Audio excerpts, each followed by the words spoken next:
On espère qu'on ne va pas trop l'utiliser, ça voudrait dire qu'on n'aura pas trop de sécheresse.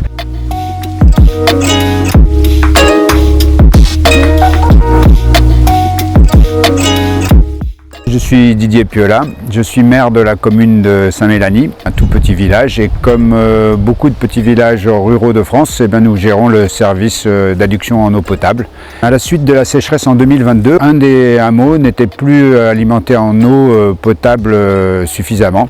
On a été obligé de faire des restrictions en proposant de l'eau que le matin pendant 2 heures et le soir pendant 3 heures, donc pendant toute la saison d'été.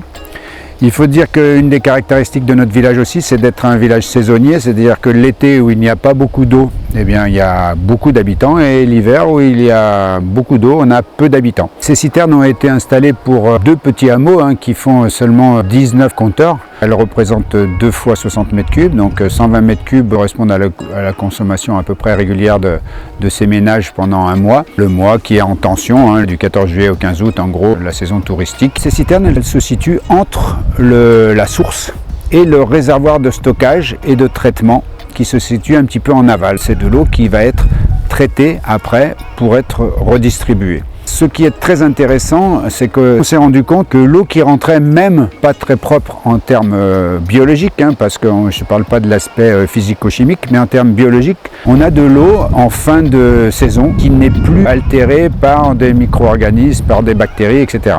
On a des analyses régulières qui sont financées, donc, comme c'est un dispositif expérimental par l'ARS et le département d'Ardèche, pour essayer de faire un suivi entre le moment où on stocke, le moment où on utilise, ou on pourrait utiliser, et le moment où on va la vidanger pour la nettoyer une fois par an. En 2022, donc, on a ces problèmes d'eau. Et on se dit à la fin de la saison, qu'est-ce qu'on va faire l'année prochaine? Quelle solution on peut trouver?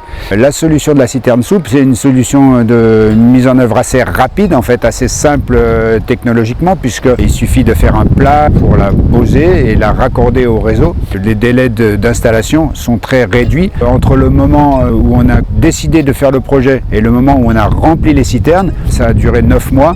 Et si on avait fait une construction soit en dur, soit une autre solution, avec des permis de construire, avec tout un tas de choses, on n'aurait pas réussi à tenir nos délais. Alors cette solution, on en est satisfait. On espère qu'on ne va pas trop l'utiliser, ça voudrait dire qu'on n'aura pas trop de sécheresse, mais c'est une solution qui est particulièrement adaptée au monde rural, là où l'interconnexion des réseaux est difficile. Dans les réseaux de montagne par exemple, c'est très difficile. Voilà, c'est une solution qui est économique pour distribuer de l'eau dans de bonnes conditions.